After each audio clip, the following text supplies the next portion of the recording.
নমস্কার বন্ধুরা, অঙ্কিতা গল্প স্টুডিওতে আপনাদের সবাইকে স্বাগত।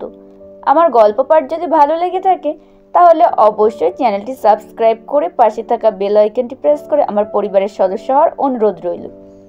গল্প শোনা হয়ে গেলে একটি লাইক করবেন আর কমেন্টে আপনাদের খারাপ মতামতগুলো অবশ্যই জানাবেন আর শেয়ার করবেন কাছের আত্মীয় স্বজন বন্ধু বান্ধবদের কাছে, যাতে তারাও এত সুন্দর সুন্দর গল্প শুনতে পারে।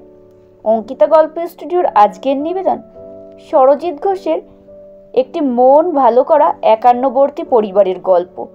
গল্পটির নাম ভালোবাসার বিশ্বরূপ। তো চলুন গল্পটি শোনা যাক। গিয়েছিলাম ত্রিপুরাতে বিশ্বরূপের বাড়ি। অত বড় বাড়িটা দেখেই তো আমি অবাক হয়েছিলাম। বলতে গেলে এটাও আমার জীবনের এক ইচ্ছে পূরণ বলতে পারেন। একান্নবর্তী পরিবার কেমন হয় সেটা দেখার ইচ্ছে অনেক দিন আগে থেকেই ছিল। যাই হোক, বাড়িতে ঢোকার আগে এপাশ ওপাশ তাকিয়ে তাকিয়ে দেখছি। পাশ থেকে বিশ্বরূপ বলল, রাতের বেলা ঠিক বুঝতে পারবেন না দাদা, কাল সকালে তোমাকে পুরো বাড়িটা ঘুরিয়ে সব কিছু দেখাবো। এ তো যা দেখছি সব জমিদারদের বাড়ি। তো না না, জমিদার কিছু নয় দাদা, এই দিকটায় তাকিয়ে দেখো। এই হলো আমাদের ঠাকুর বাড়ি। প্রতিদিন সকাল সন্ধ্যায় পুজো হয়। আমার জেঠু নিজের হাতে জানেন প্রতিদিন মায়ের ভোগ রান্না করেন। ঠাকুর বাড়ি মানে বাড়ির সামনে একটি বড় মন্দির। মন্দিরে রয়েছেন মা কালী। করো জোরে প্রণাম করলাম। তারপর জুতোটা পরে নিয়ে বাড়ির ভেতরে প্রবেশ করব। তার আগে বিশ্বরূপ বলল, এই হলো আমাদের সদর দরজা।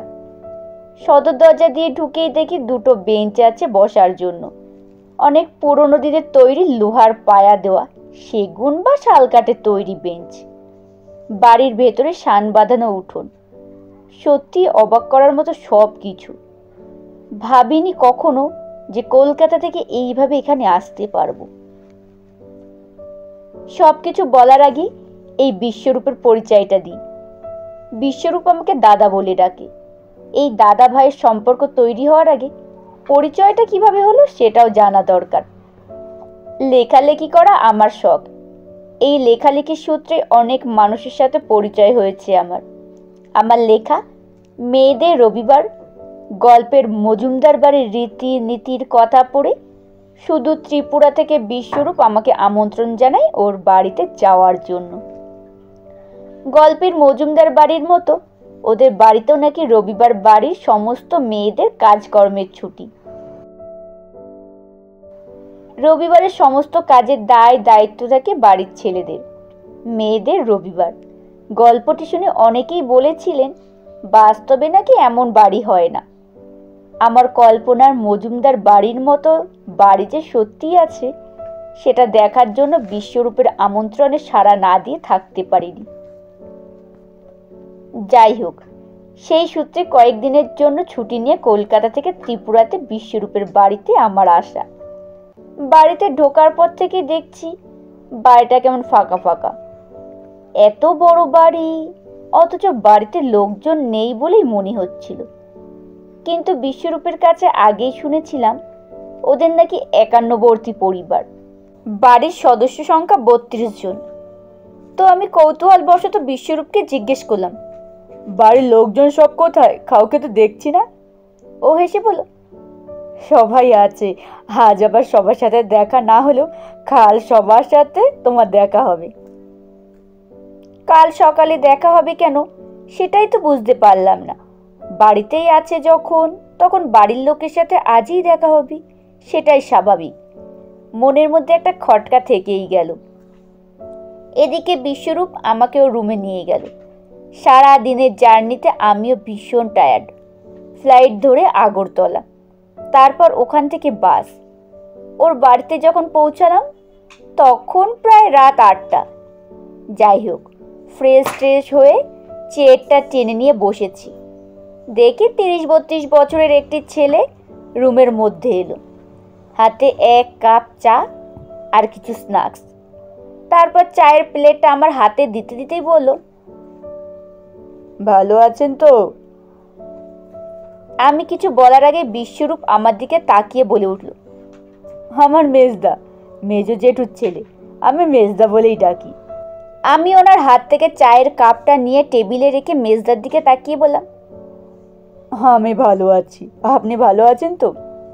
হ্যাঁ, আমি ভালো। ভাইয়ের মুখে আপনার কথা শুনেছি অনেক। আচ্ছা, আপনি চা খান, পরে অনেক গল্প হবে। ততক্ষণে প্রত্যেকের রুমে গিয়ে আমি চাটা পৌঁছে দিয়ে আসি। বিশ্বরূপ হেসে বলল। মেজদার কথা শুনে একটু অবাক হলেন, তাই না? ভাবছো দাদা কেন প্রত্যেকের রুমে চা নিয়ে যাবে। আসলে আজকে চা করার দায়িত্ব ছিল মেজদার। মেজদা আজ প্রত্যেকের রুমে গিয়ে চা দিয়ে আসবে। মেজদা কেন চা দিয়ে আসবে? আজ সকাল থেকে বাড়িতে বাড়ির মেয়েরা কেউ ছিল না। এই তো তুমি বাড়িতে আসার ঠিক আধা ঘন্টা আগে সবাই ফিরেছে। এখন যে যার রুমে বিশ্রাম নিচ্ছে। কোথাও গিয়েছিল? আমার দিদির বাড়িতে। দিদি মানে ওই যে মেজো জেঠুর মেয়ে। দিদির বিয়ে হয়েছে আমাদের এখান থেকে ঘন্টাখানেক দূরে একটা জায়গায়। দিদির সাধভক্ষণ অনুষ্ঠান ছিল। আমাদের বাড়ির মেয়ে প্রথম মাতৃত্বের স্বাদ পেতে চলেছে। এমন দিনে দিদির পাশে থাকা সকলের দরকার। তাই তো মা, জেঠিমা, কাকিমা থেকে শুরু করে বাড়ির সকল মেয়ে আজ গিয়েছিল দিদির বাড়িতে। ওখান থেকে ফিরে সবাই টায়ার্ড, তাই মেজদা চা করে প্রত্যেকের রুমে দিয়ে আসবে। বাবা আর জেঠু দুজনেই রান্না করছে। সেজো কাকার বড়দা হয়তো রান্নার কাজে হেল্প করছে। আসলে অনেকজনের রান্না তো, তাই। আর ছোট কাকা, মেজদা আর আমি খাবার পরিবেশন করার দায়িত্বে রয়েছি আজ। বিশ্বরূপের কথাগুলো শুনতে শুনতে বেশ ভালো লাগছিল। কিন্তু রাতে খাবার টেবিলে বাড়ির সকল মেয়ে যখন একসাথে খেতে বসেছে আর বাড়ির ছেলেরা খাবার পরিবেশন করছে, এমন দৃশ্য দেখে মনটা এক অনাবিল আনন্দে ভরে গেল। তবে বাড়ির নিয়মটা এমনই, যে যাই করুক খাবার টেবিলে সবাই একসাথে। বাড়ির ছেলেরা যেহেতু অনেকেই চাকরি বাকরি করেন, তাই দুপুরে একসাথে না খেলেও রাতের খাবারটা সবাই একসাথেই খাই শুনলাম। এমন বাড়ি, এমন পরিবার দেখে সত্যি আমি অভিভূত, আমি মুগ্ধ। পরের দিন সকালে সকলের সাথে আমার পরিচয় করিয়ে দিল বিশ্বরূপ।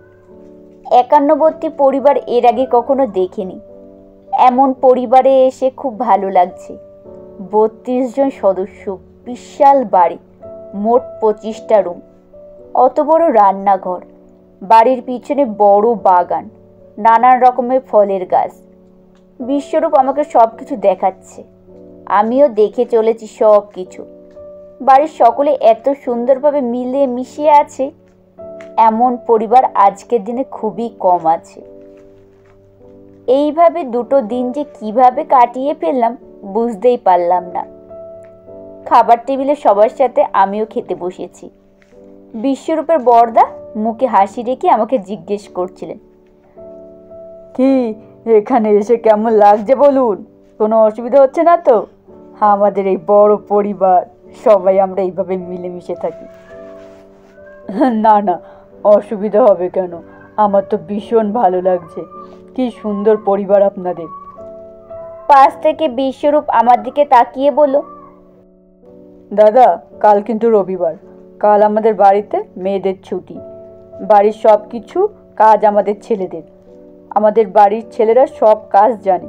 ছোট থেকেই আমরা শিখে এসেছি, কোনো কাজ ছেলে বা মেয়ে আলাদা করে কিছু হয় না।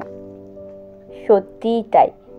দেখলাম রবিবার সকাল থেকে রাত পর্যন্ত সব কিছু কাজই ছেলেদের দায়িত্ব।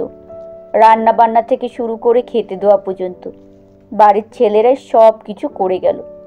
অবশ্য বাড়ির মেয়েরাও টুকটাক হেল্প করেছে, তবে গুরু দায়িত্বটাই ছিল ছেলেদের। তবে বিশ্বরূপের বাড়ির লোকজন খুব সহজেই আমাকে আপন করে নিল। পরকে কত তাড়াতাড়ি আপন করা যায় সেটা এই বাড়িতে এসেই দেখলাম। পরিবারের প্রত্যেকটা মানুষ যে ভীষণ ভালো, এক অমায়িক ব্যবহার সকলের। তবে বাড়িতে বসে যে পুরো সময় কাটিয়ে দিয়েছি তা নয়। বিশ্বরূপের সাথে ঘুরে এসেছি উদয়পুরের বিখ্যাত ত্রিপুরা সুন্দরী মন্দির, যা 51টি মহাপীঠগুলির মধ্যে একটি। মন্দিরের পাশে একটি বড় হ্রদ রয়েছে, যা কল্যাণ সাগর নামে পরিচিত। বিশ্বরূপের বাড়িতে আসার সূত্রে এগুলো আমার কাছে অতিরিক্ত পাওয়া। যাই হোক, কয়েকটা দিন স্বপ্নের মতো কেটে গিয়েছিল। বাড়ি ফিরে আসার ঠিক আগের দিন বিকেলে বিশ্বরূপ আমাকে বলল, দাদা চলো আমাদের প্রত্যেকের রুমগুলো দেখিয়ে দিই আর একবার। আমি বললাম, দেখেছি তো সব, আবার কেন? আরে কোনটা কার রুম সেটাই তো জানো না। বিশ্বরূপ আমাকে প্রত্যেকের ঘরে নিয়ে গিয়ে দেখাচ্ছে কোনটা কার ঘর। প্রত্যেকটা ঘরে গিয়ে দেখছি আর পরিচিত হচ্ছি। দোতলার ওপরে পাশাপাশি দুটো রুমকে দেখিয়ে বিশ্বরূপ বলল, এই দুটো ঘর এখন ফাঁকা, কারণ এই দুটো রুমের মধ্যে একটা বড়দির আর একটা মেজদির। ওদের বিয়ে হয়ে গেলেও রুম দুটো কিন্তু ওদেরই আছে। ওরা যখন আসে তখন ওরা ওদের রুমেই থাকে। ভালো লাগলো এটা দেখে যে বাড়ির মেয়েদের বিয়ে হয়ে গেলেও তাদের নিজেদের রুমগুলো তাদেরই থাকে, অন্য কারো হয়ে যায় না। ওপরতলা থেকে নেমে এসে নিচের তলার রুমগুলো দেখতে থাকি। বাড়ির বয়স্কদের রুমগুলো সব নিচের তলাতেই। সিঁড়ির পাশে দক্ষিণ দিকের একটা ঘরে নিয়ে এলো বিশ্বরূপ। বলল, এই ঘরটা আমার বড় বৌদির বাবা মায়ের, ওনারা এটাতেই থাকেন। বড় বৌদির বাবা মায়ের বলতে? হ্যাঁ, আমাদের আচার্য বাড়িতে আর একটা নিয়ম আছে।